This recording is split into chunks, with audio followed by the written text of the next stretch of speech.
Los síntomas pequeños también, ¿no? Es lo que tú dices, o sea, Sí. como que no se han educado muy bien en cómo manejar esa situación, ¿no?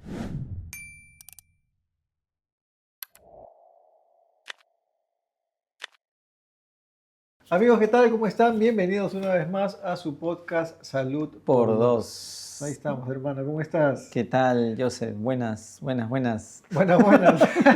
un gusto de, un gusto de verte. Es que es verdad, ¿no? Confunde un poco que no sabemos si decir buenos días, buenas noches, buenas Sí. tardes. Pero así es, pues así es cuando uno está Como decía Einstein, el tiempo es relativo. Es relativo, es relativo. Así está como cuando estamos en este tipo de plataformas, Ujú. no se sabe, no se sabe. Y ahora el Pero, clima también, que estamos viviendo mucho sí, frío, no ¿no? olvídate, sí, Invierno. frío, a veces. Al menos por el clima nos podemos ubicar un poco en el tiempo. Oye, claro, y hablando de clima también, bueno, a propósito de enfermedades estacionales, ¿no? También hay una serie de condiciones, de enfermedades que estacionalmente nos acompañan, ¿no? Algunas son más prevalentes en verano, otras más en tiempo de frío, y algunas son un poco también que se mantienen a lo Atemporales, largo seguimos con los conceptos sí, de las cósmicos. estaciones, ¿no? Oye, siempre un gusto de poder compartir un rato con nuestros amigos aquí en el podcast, que siempre es necesaria la salud, la información de salud preventiva, ¿no? Entonces, Sí, eh, compartiendo también, pues, ¿no? Las cosas que nos suceden a veces en la consulta, ujú, en el día a día, las experiencias que hemos tenido también claro, claro. como Ujú. médicos. Y a propósito de lo que nos sucede en el día a día y hablando de estacionalidad, ¿no? Estamos ahorita, bueno, también el hecho de que nos vean a través de estas plataformas es que, como dices, el tiempo es relativo.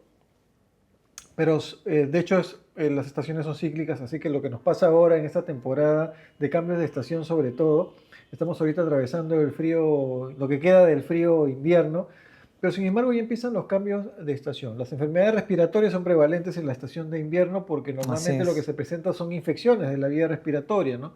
Siempre que hay friaje, siempre que hay frío, los gérmenes que pululan en el ambiente, que viven en temperaturas bajas, son los que principalmente afectan al ser humano, además que el mismo frío también hace que en alguna medida disminuya nuestra capacidad de defensa de la vía respiratoria y nos hace presas fáciles pues de muchas veces contagios de problemas respiratorios. Ahí está pues los resfríos, hasta la faringitis, pasando por la bronquitis y la neumonía. Sí, Pero bueno, la consulta a veces del médico del día a día en esta época, ¿no? sí, claro, claro, en esta época de todas maneras, pero ahora se viene pues la primavera también, ¿no? Y los cambios de estación y empiezan a ver estos cambios donde entran a tallar también algunas personas que tienen algunos trastornos relacionados con las alergias, por ejemplo, ¿no? Si bien es cierto, las alergias, hermanos, se presentan a lo largo del año, me refiero a las alergias respiratorias, pero especialmente pues en los cambios de estación es donde se ve, ¿no? Y en alguna temporada en particular del año, como por ejemplo en la estación de primavera, que no solamente hay un cambio de estación, sino que además pululan en el aire otras sustancias que pueden ser consideradas alergenas, como el polen mismo de las plantas, ¿no? Que pasan a través del ambiente. Entonces, estas se comportan como sustancias que generan una reacción de tipo alergénica en algunas personas que son susceptibles. Por ejemplo, las Mm, personas que tienen asma. Hace un tiempo atrás creo que comentamos un poco respecto del asma, pero esto se trata de una enfermedad inflamatoria de la vía respiratoria baja, o sea, hablando de donde están los bronquios, básicamente es una enfermedad bronquial o bronquiolar, es el término correcto, pero es de aquellos conductos aéreos que están metidos a manera de ramas mm. de arbolito como conductos dentro de lo que componen nuestros Sí, sí, pulmones, sí. ¿no? Parece mi profesor de De biología. fisiopatología, sí. Pero Biología. como, como dicen esos, pero lo que la gente quiere escuchar, es porque se te cierran los bronquios, Ah, ¿no? sí, La claro. clásica, O el sea, clásico silbido de pecho, ¿no? sí, sí, claro. Así ¿No? lo dicen coloquialmente, es que nosotros técnicamente le llamamos bueno, aunque lo llamamos el broncoespasmo técnicamente, pero que la gente también que ya está familiarizada con algunos términos porque los ha escuchado o porque los ha vivido o porque alguna persona de su entorno Ujú. ha tenido un problema alérgico, porque las alergias son muy prevalentes, hermano, y el asma y las alergias respiratorias son muy prevalentes y en un país como el nuestro, donde existen algunos factores ambientales, como por ejemplo la contaminación misma ambiental, ¿no? Sobre todo en Lima, ¿no? En Lima En Lima hay mucha especialmente, polución, nuestro parque sí, automotor es antiguo, sí, existe. el porcentaje de humedades acá en Lima es altísimo y a Mm, veces llega hasta el 90 y tantos por ciento, ¿no? claro, claro. Un poquito más y Yo siempre digo, somos medios anfibios. Sí, Yo te cuento una anécdota así chiquita nomás. Cuando a veces salgo fuera del país, eh, si voy a un lugar con muy poca humedad, oye, rápido la piel se me sí, seca. claro. O sea, yo digo, ya prácticamente yo soy casi un pez. Estoy acostumbrado, Está a acostumbrado. estar en un ambiente Pero recontra húmedo, es ¿no? cierto, es cierto. Pero Parece mira, mentira, y ¿no? yo te cuento otra cosa, un dato más que una anécdota interesante, es que las personas piensan muchas veces de que la humedad es lo que puede afectarnos y causar enfermedad cuando hablamos de problemas respiratorios y alérgicos, por ejemplo, ¿no? Ujú. Y no, hermano, o sea, la humedad no es el problema es lo que acontece cuando hay un clima húmedo, que es Claro, no, que no pueden es en crecer, sí. por Ujú. ejemplo, parásitos como los ácaros, Los que pueden ácaros. crecer, por ejemplo, gérmenes como los hongos. Ujú. Entonces, esa presencia de, no, porque se empieza a humedecer las paredes, los ambientes, esa presencia y esa proliferación de hongos, de ácaros, es lo que finalmente termina enfermándote, ¿no? Sí, ¿no? Porque uno dice, y la contaminación, o sea, el estar sometido constantemente a estos tipos de contaminantes que se pueden interpretar como alergenos en nuestro organismo, es por eso que a veces tiene la gente la idea errónea de que la De humedad que es solo es la humedad mala la culpable y de dice, todo. no, la humedad es mala, doctor, porque yo cuando me fui a la sierra, donde el clima es seco, ahí me curé de mi asma, nunca más me vino la molestia. Y en realidad no es por la humedad per se, sino como te digo, es por Ujú. lo que acontece alrededor de la humedad. Alrededor. Y es más, así como tú lo dices, cuando uno va a un clima seco, el clima seco no favorece nuestra vía respiratoria. Es más, algunos sensibles pueden empezar a sangrar, incluso la nariz, Sí, o ¿no? sentir que no fluye adecuadamente las secreciones respiratorias. Es porque el clima seco no es bueno para la salud en realidad. Tiene que haber una relativa humedad y no tanta como para que se genere pues tampoco el crecimiento de gérmenes como lo que estamos diciendo. Claro. Entonces, tienen que tener más o menos ese conocimiento básico y Y no tenerle miedo ahí, pues y ahí, a la en- humedad. y ahí entra también un tema de prevención, ¿no? Porque, Ujú. o cultura en salud, ¿no? Porque si tú vives en una ciudad donde hay mucha humedad, eh, entonces se tiene que también saber que hay que ventilar los ambientes, Claro. ¿no? Y a veces tenemos la cultura Limpiar, de, uy, qué ventilar. frío hace, se cierra cierra todo, ¿no? Porque Ah, no sí, entra el claro, frío, para que no entre el frío. claro. Y eso pasa también en los transportes, ¿no? Ah, Todos ahí bueno, claro. todos ahí apretaditos y con las Acuñados. ventanas cerradas porque hace mucho frío. Sí, claro. Entonces, Mejor ahí también, es ¿no? abrigarse, pues, o sea, mejor te Claro, abrigas, ¿no? pero Vas tienen que bien estar las abrigado. ventanas abiertas, ¿no? Exacto. Ahí sobre todo, hermano, por el tema de los contagios, ¿no? O sea, Los sabemos que contagios, las sí. enfermedades Las enfermedades respiratorias, respiratorias. la forma de cómo se contagian, bueno, ya eso si no lo hemos aprendido después de la pandemia, ya no sé qué hemos aprendido, pero Sí, obviamente pues. que las enfermedades respiratorias, infecciones respiratorias se transmiten a través de persona a persona y de los gérmenes que van quedando en el ambiente. Entonces, mientras más cerrados Ujú. estemos, encerrados, Claro, yo más lo de decía por hecho... los ácaros que a veces se Ah, en la acumulan en la casa, por casa, supuesto. ¿no? Así estés Sí. solo, los ácaros van creciendo, son por eso el aseo. Si no se limpia, se sacude. Sí, Y hay claro, un es dato importante. interesante, solo para cerrar justo lo que tú mencionas del ambiente. Había leído, ya no recuerdo exactamente la fuente, pero una fuente muy interesante que decía que en los lugares donde hay mucha polución o Ujú. contaminantes ambientales por el parque automotor, las plantas que reciben esa contaminación tienen una liberación de polen alterada. Ujú, Entonces liberan muchísimo más polen ujú. que el que acostumbraría una planta a liberar en otras circunstancias, porque Interesante. decía, pero a veces mi razón era, pero ¿cómo van a hablar de tanto polen si aquí ni plantas hay? No, pero lo que No, no. sucede es que dice que las pocas plantas o los pocos árboles que tenemos, cuando florean en un ambiente contaminado, tienen una anómala Producción producción de excesiva. polen excesiva. Interesante, ¿no? Claro. Porque Claro que sí, claro que eso sí. explicaría por qué A pesar de suceden que no muchas haya tanto alergias. bosque, haya Exacto, desencadenada alergia. sí. Y otra cosa, además, también derivado de la contaminación, es que este hecho de pensar de que cuando me voy a la sierra mejoro por la humedad, no, mejoras porque hay menos contaminación que También. en las Ujú. ciudades, Así ¿no? En las es. cosmopolitas, en la costa, o sea, ni hablar. Y por eso la gente tiene la idea de que no, la humedad es lo que me hace daño y me voy al Sí, hay clima una seco y ahí me va a asociación. ayudar y me va a curar. Entonces, el asma es una enfermedad predominantemente de niños por una sencilla razón, y es que su vía respiratoria, mientras que una persona, un ser humano es pequeño, puede responder de una manera exagerada a los estímulos de los alergenos del ambiente, porque todavía no está completamente maduro su sistema respiratorio. Esta madurez del sistema respiratorio se alcanza más o menos hacia la pubertad, o sea, entre los 9 y los 12 años más o menos, es donde ya el sistema respiratorio termina de madurar y por lo tanto ya no respondes de esa manera a los alergenos. Entonces, el asma es una enfermedad predominantemente de niños. Solamente pasa el asma a ser de adultos cuando efectivamente durante la niñez no lograste controlar adecuadamente la enfermedad, ¿no? Entonces, eh, para decirlo además, como tú comentabas hace un momento respecto de lo que se le cierra el pecho, ¿no? Mm, El asma es una enfermedad que está caracterizada justamente por episodios sucesivos, repetidos, en los que al niño tienen esta sensación de que se le cierra el pecho, no pueden mm, respirar adecuadamente, se claro. escuchan estos ruiditos del silbido, ronquidos, ¿no? Esa es la característica clínica del asma. ¿Y qué pasa? Los papás llevan al niño a que se atienda con el médico le da unas indicaciones, los papás ven que el niño mejora y se desaparecieron y ya no vuelven hasta el siguiente episodio Hasta donde la el niño siguiente se pone mal.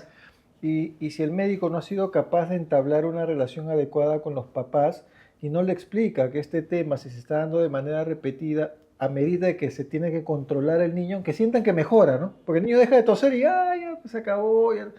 Aunque sientan que mejora, amerita un seguimiento. Sí, bueno, yo voy a poner ahí el punto La cómico nota, porque la nota, porque me acuerdo mucho cuando era interno en medicina, uno estaba a las 2, 3 de la mañana ahí, que a la justa levanta su cabeza así, en la mesa del hospital, la en este guardia, la caso, en la guardia. guardia, yo en Ah, este caso hice las guardias en el Rebagliati, y realmente es bien difícil, ¿no? A esa hora recibir a un papá con su niñito con una crisis de claro. asma y tú estás con un ojo abierto y un ojo cerrado. Claro, tratas de resolver el problema, pero a veces por los síntomas pequeños también, Ujú. ¿no? Es lo que tú dices, Ah, o sea, sí, como que no se han educado muy bien en cómo manejar esa claro. situación, ¿no? Entonces, Pucha, las guardias de pediatría, ¿no? Me has hecho acordar también. claro, Esas guardias de entonces a pediatría esa eran hora fatales. le dices, un ratito, ahorita le doy su receta. Oye, las guardias de pediatría, todo el mundo terminaba pues enfermizo, ¿no? Porque, o sea, Claro, el contacto con los obviamente contacto con niños. estar con niños enfermos a cada rato, pues todos los virus habidos y Sí, por haber entraron a nos han nuestro tosido tosido los en la niños de cara. todo el Perú. Sí, por Pero es supuesto parte que sí. de la formación médica, Sí, ¿no? Pero es pero una anécdota porque justo uno de los motivos por los que muchos ujú, niños van a la emergencia es ese, ¿no? A veces están con el pecho claro, cerrado. pero justamente lo que quiero hacer énfasis, Oliver, es que el hecho de que los niños tengan crisis recurrentes de espasmo, o sea, que se les cierre el pecho, es porque efectivamente no tienen un adecuado control de algo que se puede controlar como es la enfermedad del asma, ¿no? Y no hay un Claro. adecuado control por dos razones. La primera es porque los papás no llevan a sus controles a los niños. ¿Y qué pasa? Tú lo escuchas que no está tosiendo, ¿no? Claro, cuando le viene un contagio, Mm. algo, el toque se enferme los bronquios, dura más tiempo de lo que debería un resfrío, etcétera. En esas cosas se da uno Pero cuenta, pero normalmente no. ¿tú crees que sea por eso? Yo creo que más bien es porque no identifican el factor que le está ocasionando muchas veces las crisis. Ah, no, no, eso ya es otro, o sea, eh, No, pues los papás son preocupados, ¿no? No, yo no, quiero sacar cara por los padres del Perú. no, no, no, no, no, no, Sí, no, no, no son, son, o sea, lo que pasa es que son preocupados, claro, cuando tú ves síntomas en el niño, lo llevas. Cuando no los ujú. ves, Claro, pero tienes la ahí, idea de que si no te han explicado, claro, por ahí viene ejemplo, la de que, educación en salud, ¿no? exactamente, o sea, si no te han explicado de que, oye, mira, esto va a ser así, le voy a dar el Mm, tratamiento a tu niño y tu niño va a mejorar, no va a tener ya la tos, etcétera. ujú. Tráelo, por favor, en una semana, 2 semanas para ver cómo va, escuchar, ocultarlo, revisarlo, porque probablemente vaya a necesitar un tratamiento por un tiempo prolongado, etcétera. Claro, pero de repente si el niño consume tartracina, ahora van a decir los papás, Claro, ¿dónde se no, come eso? ujú. Claro, bueno, si consume diferentes tipos de, además de sustancias que pueden generar Ujú. alergia, ¿no? Qué tan importante es la tartracina en estos episodios Mira, de no alergia, solamente de la asma? tartracina, hace poco, Ahora, ¿qué es la tartracina? Se van a preguntar muchos de hace nuestros poco, por oyentes. favor, explícalo a mi No, no lo sé, querido. como tú eres de farmacología, No, son explícalo mejor. sustancias que, no, es que son sustancias que están adheridas en varios alimentos que son procesados, o sea, de procesos industrializados, que pueden estar presentes en diferentes alimentos, Golosinas, como las golosinas, los chocolates, aderezos, o sea, pero que son industrializados, ¿no? O sea, bebidas no vas a gaseosas, encontrarlos en la comida pero en cotidiana. las gaseosas también se puede Por encontrar. eso, por supuesto. Y no solamente la tartracina, sino que hace poco, bueno, no hace poco, en estas temporadas han ido saltando ya diferentes tipos, por ejemplo, de colorantes, ¿no? Que se utilizan en la industria Mm, de alimentos, colorantes que se han venido utilizando durante mucho tiempo, como el colorante amarillo, como el colorante rojo, y que ya se han demostrado, por ejemplo, que tienen una serie de efectos nocivos y dentro de ellos hasta la producción de cáncer incluso, ¿no? Pero también pueden desencadenar alergias y a veces es motivo por el cual, como tú dices, no se da uno cuenta de qué cosa es lo que le está produciendo Claro, alergia a su claro. niño. Bueno, pero todo esto tiene que ver con la educación adecuada, o sea, sobre todo los estímulos que desencadenan asma son estímulos ambientales, lo que se encuentra en el ambiente, pero también el alimento tiene mucho que ver. Ujú. Entonces, dependiendo ya de la sensibilidad de un niño a otro. Lo importante es que yo digo, si al papá se le dice tienes que llevar al niño para su control, debe de acudir a llevarlo si es que el médico le orienta, le indica que tiene un proceso tipo alérgico, tipo asma. El diagnóstico de asma es un diagnóstico que consiste en básicamente en que vienen repetidas crisis de esto que se le llama, como digo, el espasmo bronquial o que se le cierra el pecho. Entonces ya si el médico le dice, oye, mira, el asma simplemente se define como esto, entonces hay que controlarlo. Hay diferentes tipos de asma, desde un asma leve, donde uno de Ujú. vez en cuando el niño por ahí escucha toser, etcétera, moderado, severo. Pero lo importante es que lo lleven. ¿Por qué? Porque cuando tú ves que el niño ya deja de toser, no vas a darte cuenta de los síntomas, pero sí vas a notar algunas diferencias en tu niño respecto de los demás niños. Vas a ver que de repente no rinde en una actividad física como el resto de los niños. Claro, Vas a claro. darte cuenta de repente de que no creció. Oye, pero ¿cómo es posible? Si mi mamá es alta, mi papá es alto y me quedé chato, ¿no? Y soy asmático, uso inhaladores recurrentemente porque no lo controlaron adecuadamente de niño, ¿me entiendes? Entonces, hay otras cosas importantes en el desarrollo del niño que no van a suceder adecuadamente si es que no se controla el asma, porque finalmente a través de la vía respiratoria nos entra el oxígeno, ¿no es cierto? Entonces esto es básico y fundamental para el niño, para su desarrollo, y por eso es que tiene que ser controlado, hermano. Mm. Pero pasa de que en la pubertad, los niños que son controlados adecuadamente de niños, en la pubertad, que termina de desarrollar el sistema respiratorio, de madurar, ya nunca más en su vida Es un vuelven cambio, a ¿no? hacer. Que O sea, tienen. pueden tener algún episodio de espasmo en su vida, porque de hecho dicen que el Ujú. asma no desaparece, o sea, no es que desaparezca completamente como enfermedad, sino simplemente se controla de tal manera que como maduró ya tu sistema respiratorio, ya no vuelves a tener las crisis como antes y por ahí de adulto de repente en algún momento puedes hacer un episodio, ¿me entiendes? Entonces, importantísimo el tema de controles. Y yo te decía además que el segundo motivo es el miedo que tienen los papás de utilizar las formas en las que se utilizan los medicamentos para el asma, que es a través de los Los inhaladores. Entonces, inhaladores. pucha, hermano, le tienen un miedo y todo se ha dicho sobre los inhaladores, ¿no es cierto? O sea, tú has escuchado que el inhalador te deja chico, el inhalador te produce efectos secundarios, el inhalador te vuelve dependiente, ¿no? O sea, una de las Adicto, cosas más adicto. famosas es que te vuelves adicto, no te deja crecer, ¿no? Entonces, mándale ese mensaje a la población.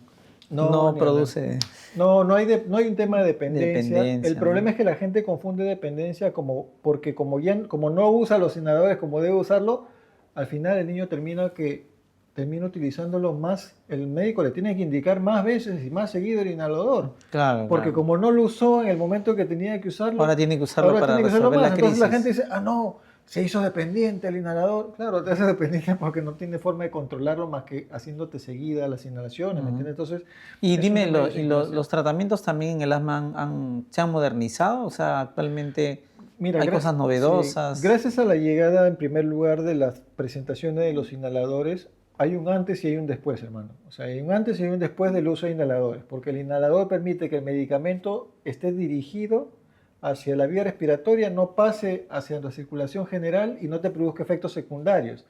Pero eso sí, una recomendación que de todas maneras doy es que se utilicen estos sprays nasales, inhaladores, con estos complementos que son las cámaras, las famosas aerocámaras o cámaras espaciadoras, porque esas garantizan que, primero hacen dos cosas, facilitan la inhalación, o sea que se administra el medicamento, y garantizan además de que las moléculas de medicamento lleguen a la vía respiratoria de una manera adecuada, porque si cuando hacen a veces directamente el inhalador lo usan en la boca, parte del medicamento se queda adherido a la cavidad oral y no pasa a la vía respiratoria. Entonces, por eso es que siempre es mucho mejor que utilicen los Incluso los espaciadores. adultos, porque Sí, para adultos y niños, es muy sí, buena ¿no? Porque a pregunta. veces es difícil la coordinación, ¿no? Sí, ya se han hecho diferentes estudios, Oliver, donde se ha visto de que no tienen una buena técnica de aplicación. Incluso personas que vienen trayendo asma desde la infancia y son adultos y ni siquiera logran hacer una buena técnica. Entonces con esto se facilitan las cosas. Hay dos tipos, uno es más sofisticado que el otro, que se llama aerocámara propiamente, tiene una válvula que es mucho más fácil todavía, donde tú simplemente pones el inhalador y te olvidas. En el caso de la cámara espaciadora, tú pones el inhalador y tienes que inhalar, ayudar con la inhalación al momento que te la administras. Esa es la diferencia, pero ambos son útiles, ambos sirven, dependiendo de quién te ayuda colaborando y quién, pues si es un bebito, mejor le pones una aerocámara porque ahí simplemente el bebé tiene que respirar adentro, ¿no?, de la cámara. Pero es recomendable, estos ya no generan efectos sistémicos, como digo, son súper seguros, a veces... ¿De efectos sistémicos te refieres a...? Generales, no sé qué no... ¿Cuáles son las cosas que se pueden sentir con por ejemplo, los broncodilatadores, o sea, los que tienen el efecto inmediato, que son para salvar la situación, para salvar la crisis de asma, por decirlo, porque hay dos tipos de inhaladores, unos que son para la crisis y los otros que son de mantenimiento. Los que son para la crisis tienen efectos secundarios de activar al sistema nervioso, o sea, pueden generar insomnio, agitación, y, taquicardia, aumento de la presión arterial, por ejemplo, digamos, pero como fármaco, pero inhalado, esos efectos casi desaparecen, casi no se ven. ¿Me entiendes? Porque el medicamento solamente llega al pulmón, hace ese efecto y se acabó. Pero el otro grupo, que son los corticoides, que son los de tratamiento verdaderamente de fondo, que son antiinflamatorios, a eso la gente le tiene mucho miedo, porque como escucha corticoides, dice, no, yo no quiero que mi niño use corticoides porque de hecho ¿no? El primer mito de los corticoides: te vas a quedar chato. Mi hijo se va a quedar chato. Y ya hay diferentes estudios también de que como el corticoide se está dando en inhalación, quiere decir, también va solamente el efecto local pulmonar, no hay los efectos secundarios, que como efectos secundarios sí podría una dosis corticoide entonces alta, quiere decir que la mayoría de niños el manejo del asma ya no tendrá que pasar por tomar muchas pastillas, actualmente sino no. más usar el inhalador. Actualmente no. Sin embargo, tenemos como médicos también un arsenal adicional para los casos que no llegan a controlarse únicamente con estas inhalaciones, ¿no? Hay otros inhaladores y también hay unos medicamentos de otros tipos que tienen que ver con la regulación del sistema inmunológico para que no esté tan alterado, tan activado, porque las alergias son eso, ¿no?, que el sistema inmunológico se vuelve loco y reacciona de una manera exagerada. Tenemos otras alternativas, pero la base, lo principal, lo más importante es el manejo con estos inhaladores, ¿no? Entonces, se puede controlar el asma, se puede curar, entre comillas, si tratas bien a tu hijo, o sea, si lo tratas desde pequeño y evitas que esté recurriendo en la crisis. Y sobre todo determinar los factores que pueden desencadenarlo, ¿no? Puede pasar a ser un adulto, y siempre se les indica a los padres de que, bueno, vean en los cuidados del ambiente, ¿no? No solamente todo ese tratamiento farmacológico, sino también que, por supuesto, el aseo, o identifiquen qué cosa es lo que puede estar generándole la reacción. ¿El baño? ¿Hay que bañar a los niños cuando están con asma? Sí, no tiene nada que ver, ¿no? No tiene nada que Muy ver. importante, porque hay muchas creencias ahí. Cuando el niño está resfriado, no lo bañes. Sí. Que bueno, no se cuando moje. está resfriado, sobre todo, porque con asma bueno, pero cuando está resfriado... No, igual, hermano, cuando están también con el asma. Sí, que no se moje, sí, que no se moje. No. Los cambios de temperatura sí hay que tratar de evitarlos, ¿no? Claro, que se controle la temperatura. Si tú lo bañas, claro, abrigarlo bien, supuesto, que no salga pues al frío corriente de limeño aire, bruscamente. Claro. Exacto, pero fuera de eso... no. Sí. Hay pruebas de alergia incluso, hermano, que se pueden hacer también para cuando necesitas saber específicamente, no identifican el alergeno, hay algo que ya limpiaron, hicieron todo y no, de repente algo por ahí o en el alimento o en el ambiente que no sospechabas y sale una prueba de alergia y se puede dar un tratamiento también. Ahora hay tratamientos inmunológicos incluso para estimular el sistema inmune, como unas vacunas que les llaman, entre comillas, para que el sistema inmunológico tolere. Casos más especiales, ¿no? Que son casos más especiales, ¿no? Por eso es en líneas generales. Y eso es pues con respecto al tema del asma. Pero, oye, hermano, también como parte de los temas oncológicos que estamos abordando, me han escrito, bueno, las damas siempre son más que los caballeros en cantidad también, y están muy pegadas. Les agradecemos a todas las damas que nos acompañan también siempre en cada podcast y están muy interesadas. Siempre las damas un poco más interesadas en la salud, además, ¿no? Y en la prevención más que los varones por porque así es la vida, Sí, ¿no? hay publicaciones, ¿no? que hablan de De eso. hecho. Y me han pedido que converse respecto de algunos cánceres ginecológicos. Si bien es cierto, tú como experto, el cáncer ginecológico más frecuente, estamos hablando de cuello uterino, mama, Sí, pero sí, hay que lo otros que de comentamos. pronto también son importantes de abordar y que me han consultado respecto del cáncer de ovarios, por ejemplo. ¿Qué nos puedes Sí. comentar un poco respecto de Oye, eso? es interesante, ¿no? Porque el cáncer de ovario es un tipo de cáncer que no tiene específicamente una prueba preventiva. Entonces, Ujú.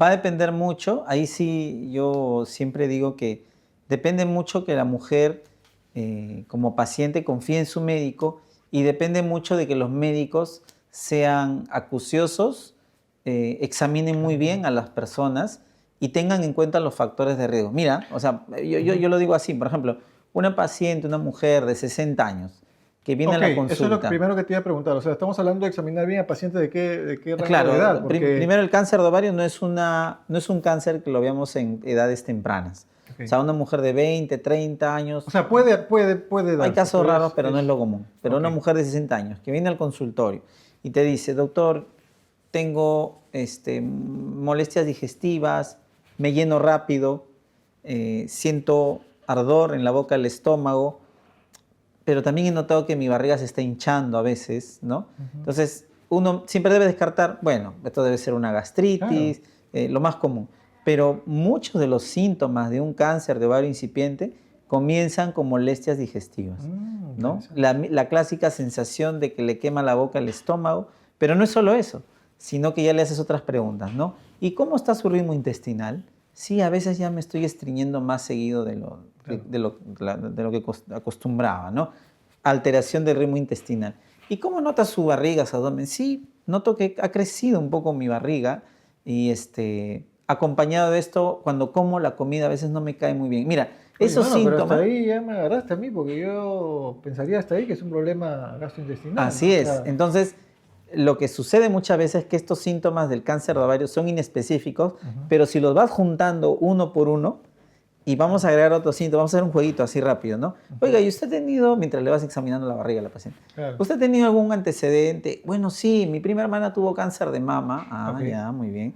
¿Y alguno más? Sí, mi tía materna también tuvo un cáncer de mama, ¿no? Y ya se trató muy bien. Entonces, ahí vas asociando.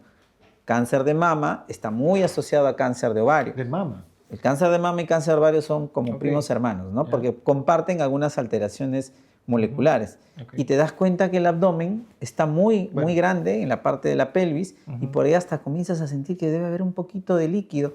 Haces una ecografía Correcto. y te das con la sorpresa de que hay una masa dentro de la barriga o hay un poco de líquido. Correcto. Entonces, a veces es la clínica, los Claro. antecedentes y el examen físico lo que te lleva a diagnosticar un cáncer de ovario, ¿no? Pero hermano, corrígeme, pero esa, digamos, presencia de líquido y la palpación, ¿estamos hablando de un estadio inicial, intermedio, o no hay forma de ir un poco más atrás? Claro, cuando estamos frente a una presencia de líquido, ya estamos hablando de que es un cáncer de ovario avanzado, ¿no? Ok. Es muy difícil por la palpación identificar Claro, el claro. ovario aumentado de tamaño. A veces puedes pillar dolor, ¿no? Ujú, Y por el dolor, bueno, le haces una ecografía y descubres una claro. masa en el ovario. Y si se hace una ecografía de rutina ginecológica, o sea, se podría, o no sé si está planteado actualmente hacerla o No, no. no existe todavía Todavía. la evidencia de que todas las mujeres deberían No. hacerse una ecografía para prevención de cáncer de ovario. ¿Por qué? Porque muchas veces ha pasado que cuando se ha hecho ecografías de manera masiva, Claro. se han encontrado una serie de lesiones solamente benignas, o sea, no cáncer, y Ujú. que pueden llevar a que muchas mujeres sean sometidas a cirugías Oh, ya, innecesarias. ya, ok. Entonces, todavía no se encuentra esa prueba Pucha, qué difícil, ¿eh? claro, que te diga, sí, esta lesión debe ser Claro. cáncer de ovario, vamos a hacerle, porque luego se acompaña Marcador, de un marcador, ajá. pero el marcador Tampoco es tampoco no es pre- algo que sistemáticamente, preventivo, claro. y hablo para que se entienda sistemáticamente de que no es que a todas las pacientes que tú vengas de 60 años para arriba le vas a Claro, decir, claro, le voy a hacer su marcador por si acaso para ver si tiene cáncer de ovario. claro. No ese es el mensaje, ¿no? Ok. No ese es el Pero mensaje. te voy entendiendo entonces que mujer, 60 años, antecedentes de cáncer de Antecedentes mama, síntomas parecidos a gastrointestinales. que no se explican que o no que se no tienen una explican. explicación por un tema digestivo. Me imagino que hay un descarte ahí, Hay un descarte, correcto. primero ves que no Primero hay un vamos tema a pensar en lo más gastrointestinal, común, claro, ¿no? primero ves ese tema, ¿no? El Pero, tránsito intestinal, la alteración del ritmo intestinal es un síntoma muy sensible mm, también, ¿no? Que se comienza a observar. pero lo interesante ahí es que, claro, como parte de un síntoma digestivo, puedes indicar una ecografía, de hecho, o sea, Exacto. A veces digamos, ahí, se puede ver a través sí, sí, sí, del sí. estudio de, digamos, del tema digestivo, podrías ver también a través de una ecografía y detectar de pronto, ¿no? Pero como tú dices, ya se detecta cuando está la molestia, se detecta cuando está grande, se Cuando ya detecta cuando hay líquido. comenzó, claro. Antes, ¿qué hacemos, hermano? Nada, o sea, Antes, solamente...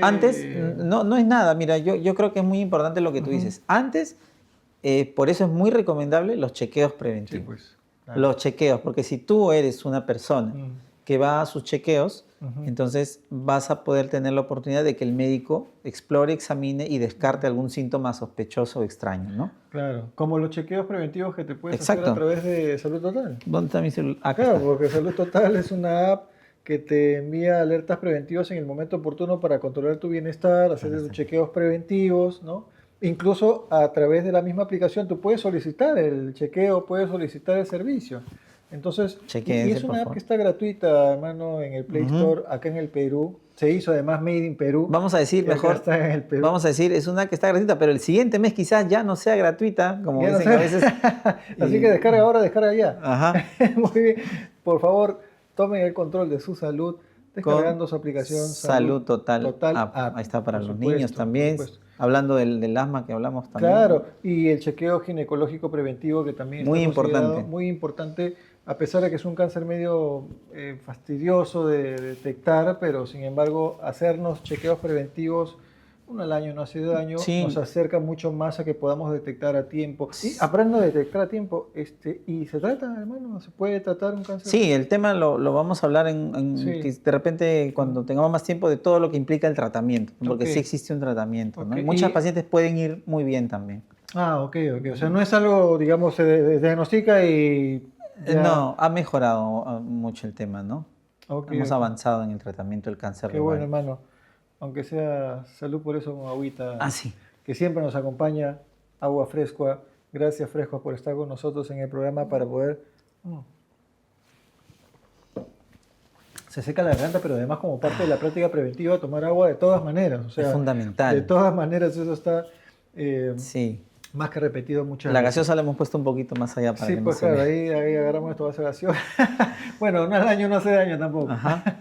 Muy bien, amigos, Oliver, tenemos que seguir conversando de este tema en otra oportunidad Sí, sí, porque sí. Muy nos ha dejado importante. pendiente el tratamiento, ¿ah? Ajá. Nos ha dejado Claro, pendiente el claro. tratamiento, pero ya nos has aliviado un poco también diciéndonos de que sí hay un tratamiento Y no es el cáncer más y que frecuente puede, de los tres, es el menos claro, frecuente, ¿no? como conversábamos, ¿no? Al inicio, sí, pues mama y de lejos con cáncer de cuello uterino, que siempre recomendamos los chequeos y ahí está Salud Total también para que se los hagan. Ujú. Muchísimas gracias entonces, Muchas amigos, por gracias. acompañarnos el día de hoy a compartir estos temas tan interesantes. Mira, abordando problemas de los niños, abordando problemas a pedido de las damas que nos están pidiendo también problemas ginecológicos para tener ya en conocimiento y sobre todo para tomar acción, que es lo importante. Así que si les gustó este video, por favor, ya saben qué tienen que hacer, darle like y compartirlo con las personas que quieren sobre todo. Sí, dejarnos sus comentarios y hasta el siguiente capítulo. Amigos, y los invitamos además a que estén atentos a nuestras redes porque cada vez que grabemos un programa, Oliver, vamos a estar compartiendo en vivo también, transmisión en vivo y en directo a través de nuestro Instagram, me dicen por acá, ¿sí? En nuestro Instagram, TikTok, Instagram, bueno, vean por favor, sobre todo nuestro TikTok, me dicen acá, ¿no? Ahí está, TikTok, en vivo y en directo, así que, hermano, vamos a estar ahí juzgados ante el escrutinio público ya desde que grabamos. Qué bien, qué emoción, qué emoción. Así que también pueden vernos a través de las redes, ¿no? Sí, y además vamos a poder responder las preguntas de repente en ese momento que nos hagan. Ahí está, Ahí ahí está, en está. vivo. Excelente en vivo entonces, en vivo y en directo también. Claro, podemos en un momento estar con ustedes también en vivo y responder a todas sus dudas en ese momento. Muy bien, nos vemos. Hasta una próxima. Hasta la próxima. Salud por dos. Por dos. Nos vemos.